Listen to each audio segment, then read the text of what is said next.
हम ऑलरेडी देख चुके हैं पार्लियामेंट में यूनानिमसली तीनों क्रिमिनल लॉ बिल्स जो हैं, जो चर्चा में थे पहले से, वो पास हो चुके हैं। Now what are the main highlights of these bills, थोड़े मैं आपके साथ डिस्कस कर चुकी हूँ already in my post in the morning. आज की इस वीडियो में मैं आपसे डिस्कस करने वाली हूँ स्पेशली इंडियन पीनल कोड, एक एक लॉ करके उठाएंगे। इंडियन पीनल कोड, भारतीय न्याय संहिता के कुछ इंपॉर्टेंट प्रोविजंस, उनको डिटेल में देखेंगे कि क्या चेंजेस आए हैं, किस एक्सटेंट तक वो इफेक्टिव रहेंगे, वो सब आज की इस वीडियो में डिस्कस करेंगे। Hi guys, I am Ayushi, your mentor for law based examinations and welcome to law digest.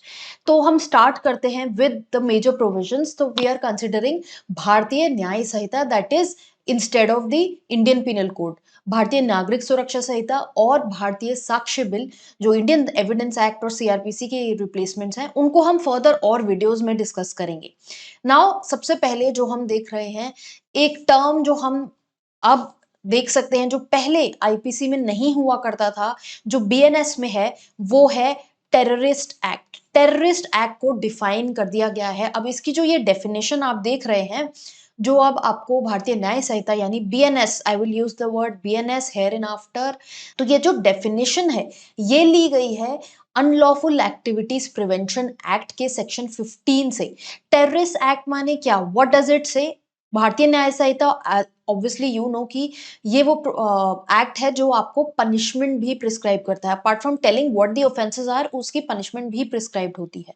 तो इसमें क्या है, एनी एक्ट जो थ्रेटन कर सकता है unity, integrity, sovereignty, security of the country को, या फिर लोगों के दिमाग में टेरर स्ट्राइक कर सकता है। और ये जो एक्ट्स हैं, ये किस तरह से किए जाएंगे? फॉर एग्जाम्पल, बॉम्ब्स यूज करके, एक्सप्लोजिव यूज करके, fire arm, lethal weapon, poisonous gases, ऐसे सब्सटेंसेस यूज करके, जिनकी वजह से क्या होता है, डेथ हो रही है, या प्रॉपर्टीज को डैमेज हो रहा है, या फिर मॉनेटरी स्टेबिलिटी ऑफ इंडिया को डैमेज हो रहा है, या फिर the person is causing death of a public functionary, या उनका अबडक्शन हो रहा है फ्रॉम द गवर्नमेंट, ताकि बेसिकली गवर्नमेंट को या किसी फॉरेन गवर्नमेंट को, स्टेट गवर्नमेंट को कंपेल किया जाए कि वो कोई एक्ट करे या ना करे, जैसे हम प्लेन हाईजैक्स में देखते हैं, ये सब चीजें होती हैं। तो ये टेररिस्ट एक्ट की डेफिनेशन पहले एग्जिस्ट नहीं करती थी, और अब यहाँ पर अगर ऐसा किया जाता है तो देन इन दैट केस, अगर डेथ हो रही है because of such an act, it will be punishable with death और लाइफ इम्प्रिजनमेंट, और किसी और केस में 5 years टू लाइफ इम्प्रिजनमेंट आपको अवॉर्ड किया जाएगा। देन सेडिशन को बहुत लोग बोल रहे हैं कि सेडिशन हटा दिया गया है। बेसिकली सेडिशन हटा के एक और ब्रॉडर टर्म रिप्लेस कर दिया गया है, which is acts endangering sovereignty, unity and integrity of India. अब ये कौन से एक्ट्स हैं? जैसे हम सेडिशन में देखते थे word, spoken, written, visible representation, ये हम सेडिशन में भी देखते थे, बट वहां पर उसको यूज किया था इन द पार्लांस ऑफ व्हाट, कि आप गवर्नमेंट की तरफ कोई हेट्रेड या डिसकंटेम्प्ट एक्साइट कर रहे हो लोगों में, कि वो गवर्नमेंट के अगेंस्ट हो जाए। अब यहाँ पर जो ये एक्ट्स हैं, इनको और ब्रॉडन कर दिया गया है। इलेक्ट्रॉनिक कम्युनिकेशन और फाइनेंशियल मींस भी इसमें इंक्लूड कर दिया गया है, apart from written, spoken, words, science of visible representation. Further, ये जो एक्ट्स हैं, ये किस तरह से कमिट हो रहे हैं? एक्साइटिंग सेसेशन, यानी मान लीजिए कोई नेशन है, उसमें से अपना एक अलग नेशन बनाना, अपनी कंट्री का एक छोटा ग्रुप बना के उसको कंट्री से सीड कराना, आर्म्ड रिबेलियन करना, सबवर्सिव एक्टिविटीज करना, या फिर सेपरेटिस्ट एक्टिविटीज की फीलिंग्स लोगों में डालना। तो ये जो आप देखोगे, basically these acts, how they are different from sedition, that they are against country. जैसा कि मिनिस्टर अमित शाह ने अपनी स्पीच में बोला था कि ये जो है, it is against the country, राष्ट्र। तो ये वाली जो ऑफेंस है, it is not against a government, it's against the country. तो ये डिफरेंस इन्होंने हाईलाइट किया है। अब इस केस में जो पनिशमेंट है, वो कहां तक हो सकती है? It may extend to a period of 7 years और लाइफ इम्प्रिजनमेंट। अब पहले जो पनिशमेंट थी वो 3 years थी, अगर आप सेडिशन की पनिशमेंट देखोगे। फिर वी सॉ कि लॉ कमीशन का रिकमेंडेशन आया था कि इसको जो पनिशमेंट है, इसको बढ़ा के 7 years कर दिया जाएगा, एंड इसी रिकमेंडेशन को यहाँ पर अडॉप्ट कर लिया गया है in the new law, which is why यहाँ पर 7 ईयर्स की पनिशमेंट दी गई है। देन फर्दर हम मर्डर, कल्पेबल होमिसाइड जैसी डेफिनेशंस तो देखते ही हैं आईपीसी में। बीएनएस में क्या इंट्रोडक्शन किया गया है, मॉब लिंचिंग के बारे में, सेक्शन 103। अब यहाँ पर ये बोलता है कि अगर 5 या 5 से ज्यादा लोग कमिट कर रहे हैं murder on the ground of, now this 5 और 5 मोर पीपल, ये हमारा डिफरेंट है फ्रॉम वो जो अनलॉफुल असेंबली हम पढ़ते थे जिसमें कुछ ऑब्जेक्ट्स हुआ करते थे। यहाँ पर क्या है, ये किस रीजन की वजह से हो रहा है, on the ground of race, caste, community, sex, place of birth, language, personal belief, या कोई और ऐसा ग्राउंड जो सभी ये जो मेंबर्स हैं, each member of the group feels. तो ये वाले जो ऑफेंसेस हैं, इनको हम मॉब लिंचिंग की कैटेगरी में डालेंगे। Exactly you won't find the word mob lynching in the BNS, however इसको ये मॉब लिंचिंग का आइडियली सोच के यही डाला है, इस पॉइंट ऑफ व्यू से डाला है, बिकॉज ऐसे केसेस रहे हैं पास्ट में। And it provides for punishment which ranges from life imprisonment to death along with fine। Mob lynching बहुत ही सीरियस क्राइम है, इसलिए आप देख रहे हो कि उसकी पनिशमेंट भी काफी ज्यादा है। फिर पनिशमेंट की अगर हम बात करें, अभी तक हम पनिशमेंट्स कैसे जानते थे, सेक्शन 4 में स्पेशली अब पनिशमेंट्स हमारी आ गई हैं। अब death, life imprisonment, further imprisonment की बात करें लाइफ इम्प्रिजनमेंट के अलावा तो रिग्रेस इम्प्रिजनमेंट और simple imprisonment, for feature of property fine. इसके अलावा एक और पनिशमेंट जोड़ी गई है, वो है कम्युनिटी सर्विस की, जो पहले एग्जिस्ट नहीं करती थी। आप देखोगे बाहर के नेशंस में this is a form of punishment that exists, and now it has been made a part of Bharatiya Nyaya Sanhita, Indian laws as well। Then further women और चिल्ड्रन से लेके जो लॉज हैं उनको शुरू के सेक्शंस में डाल दिया गया। पूरा जो ऑर्डर है सेक्शंस का वो रिवाइज हो चुका है, एंड उस चेंज में अब यहाँ पर एक नया सेक्शन इंट्रोड्यूस किया गया है, that is cohabitation caused by man deceitfully inducing belief of lawful marriage। Section 81 कहता है कि अगर कोई भी मैन डिसीटफुली किसी वुमेन को ये बिलीव कराता है that she is lawfully married to him and makes her cohabit with him, या फिर has sexual intercourse with him under the belief that woman is under the belief, उसको ऐसा लगता है that she is lawfully married to that man। अब वो किसी भी circumstance में बिलीव किया जा सकता है, कैसे भी बिलीव कराया जा सकता है, वो circumstances यहाँ पर specified नहीं है कि किस तरह से वो उसको ये lawfully बिलीव करा रहा है, that she is lawfully married to him, believe करा रहा है, not lawfully। This is punishable with 10 years of imprisonment, up to 10 years। Then further, organized crime करके एक specific offense बना दिया गया है, because we see कि बहुत सारे ऐसे crimes होते हैं जो ग्रुप ऑफ पीपल कर रहे हैं। तो अब ये जो अनलॉफुल एक्टिविटी है, including kidnapping, robbery, vehicle theft, extortion, land grabbing, contract killing, economic offence, cyber crimes are on the rise. तो एक बहुत अच्छी बात है कि उसको भी यहाँ पर डाला गया है। Trafficking of persons, drugs, weapons, elicit goods, human trafficking for prostitution और रैंसम। अब ये वाले जो एक्ट्स हैं, ये अगर कोई पर्सन या ग्रुप ऑफ पर्सन्स कर रहे हैं, अब यहाँ पर पर्सन को आपको रीड करना है along with the term acting in concert. तो ये है एक ग्रुप ही, उसमें से चाहे एक मेंबर कर रहा है, चाहे दो मेंबर कर रहे हैं, या पूरा ग्रुप कर रहा है, जॉइंटली कर रहे हैं या इंडिविजुअली कर रहे हैं, हर वो मेंबर लाइबल होगा on the behalf of syndicate अगर वो violence, threat of violence, intimidation, coercion या अनलॉफुल मीन्स यूज करके ये सब चीजें कर रहा है, and is obtaining any direct और indirect material benefit including financial benefit. तो इन चीजों को ऑर्गेनाइज्ड क्राइम की डेफिनेशन में डाला गया है सेक्शन 111 में। ये पनिशेबल है with minimum with life imprisonment और डेथ, एंड यहाँ पर फाइन जो है वो मिनिमम 10 lakhs का लगेगा। और किसी और केस में, अब ये तो तब है जब डेथ कॉज कर दी किसी की फॉर कमिटिंग दीज एक्ट्स, किसी और केस में it will be 5 years minimum punishment which extends up to life imprisonment and 5 lakh का फाइन है।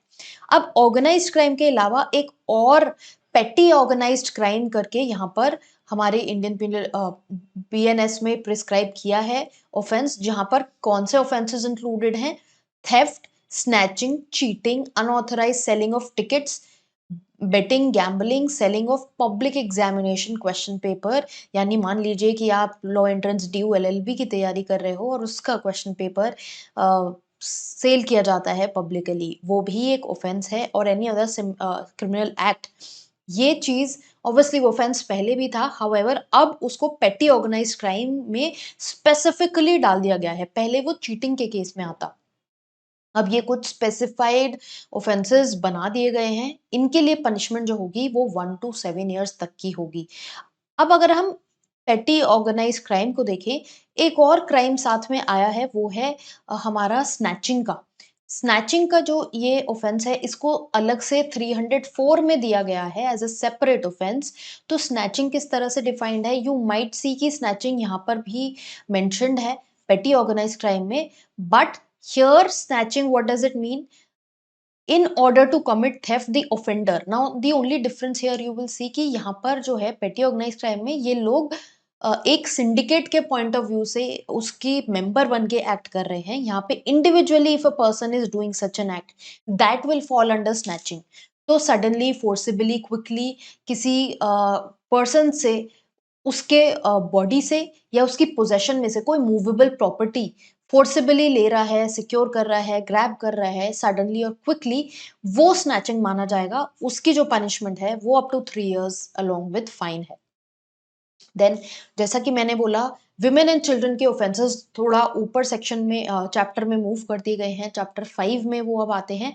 और इसमें फर्दर क्या चेंजेस आए हैं, एक तो आप देखोगे कि जहां पर the term child is used, उसके लिए डिफाइन कर दिया गया है that the person is under 18 years of as.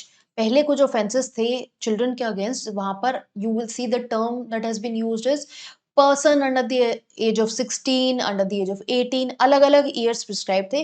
अब उनको यूनिफॉर्मली कर दिया गया है child below the age of 18 years।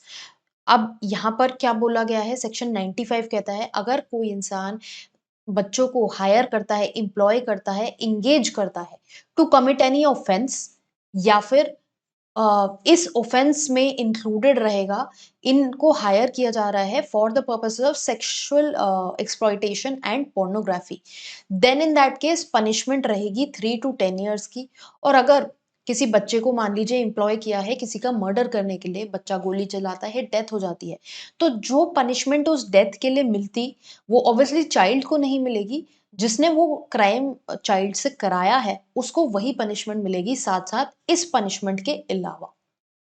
Then procuration of child for illicit intercourse with another person, इस केस में पहले क्या था, only the term minor girl was used, अब उसको जेंडर न्यूट्रल बना के child is the term that is being used. Then buying child for prostitution जो है उसकी पनिशमेंट पहले 7 years हुआ करती थी, अब उसको एक्सटेंड 7 to 10 years हुआ करती थी, अब वो 14 years तक हो सकती है। देन एक चीज मैं यहाँ पे आपको हाईलाइट कर देती हूँ, यू विल सी कि it will B called Bharatiya Nyaya Sanhita second. Why is it the term second being used, मैंने पहले भी बताया था कि इन बिल्स को वापस से रीइंट्रोड्यूस किया गया पार्लियामेंट में, क्योंकि स्टैंडिंग कमिटी, जो पार्लियामेंट्री स्टैंडिंग कमिटी है, उसकी कुछ रिकमेंडेशंस आई थी कि जैसे अडल्ट्री को वापस से जेंडर न्यूट्रल फॉर्मेट में लाया जाए, सेक्शन 377 में जो नॉन कॉन्सेंशुअल एक्ट है उसको डाला जाए, तो ऐसी कुछ रिकमेंडेशंस आई थी। तो अब जो नया बिल आया है उसमें कुछ ग्रामेटिकल मिस्टेक्स थी, उनको थोड़ा सा चेंज किया है। ये जो सारी रिकमेंडेशंस थी इनको सबको नहीं अडॉप्ट किया गया है, ओनली कुछ रिकमेंडेशंस अडॉप्ट की गई हैं। जैसे कि यहाँ पर पहले क्या हुआ था, भारतीय न्याय संहिता फर्स्ट जो आया था, they had replace the term unsoundness of mind with mental illness, but recommendation committee की तरफ से ये थी कि अनसाउंडनेस ऑफ माइंड थोड़ा ब्रॉडर टर्म है, मेंटल इलनेस में आप इंटॉक्सिकेशन वाले जो सर्कमस्टांसेस हैं वो नहीं डाल पाओगे, इसलिए उस टर्म को वापस से रिटेन कर दिया गया है और हर जगह वापस unsoundness of mind he change कर दिया गया है। देन रेप की अगर हम बात करते हैं, तो पहले क्या था, जो 376 में हमारा रेप डिफाइंड था, वहाँ पर अब ये शायद सेक्शन 63 है। See it is so difficult, जो चीज़ें टिप्स पर हुआ करती थी, सेक्शंस पूरा सेक्शन का ऑर्डर बदल चुका है। ऑल्दो वी सी कि चेंजेस अच्छे हैं, इम्पोर्टेंट चेंजेस हैं, बहुत पुराने-पुराने जो हम कॉलोनियल टाइम से फाइन्स इतने पुराने चलते आए हैं, उन सब में चेंजेस करे गए हैं। प्रेज़ेंट टाइम्स को देखते हुए कुछ-कुछ चेंजेस करे गए हैं, हालाँकि सारे चेंजेस नहीं हुए हैं, but yes section order has been changed definitely.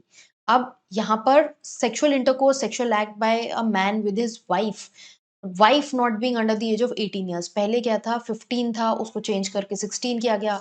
फिर इंडिपेंडेंट थॉट ऑफ इंडिया की जजमेंट आई, तो many people used to get confused कि वो 15 16 है या फिर 18 है, क्योंकि ये तो प्रेसिडेंट के थ्रू था। हाउएवर बेयर एक्ट में चेंजेस नहीं हुए थे। अब हम फाइनली देख रहे हैं उस जजमेंट को यहाँ पर अडॉप्ट करके 18 इयर्स ऑफ एज यहाँ पर दिया हुआ है। फर्दर गैंग रेप के केसेस में पहले जो पनिशमेंट थी, वो डिफरेंट सेक्शंस में डी-ए, डी-बी करके क्लासिफाइड थी कि अगर 12 ईयर के अंडर गर्ल के साथ हुआ है या फिर अंडर 16 इयर्स के साथ हुआ है, तो उनके लिए सेपरेट जो पनिशमेंट थी वो हुआ करती थी। अब क्या है, इन सभी के लिए कंबाइन करके जो पनिशमेंट रहेगी वो है लाइफ इम्प्रिजनमेंट, जिसमें ये फर्दर दिया गया है कि it means imprisonment for the reminder of person's natural life, तो ये एक्सप्लेनेशन दिया गया है, और विद फाइन और विद डेथ। तो ये हमारा नया पनिशमेंट आ चुकी है।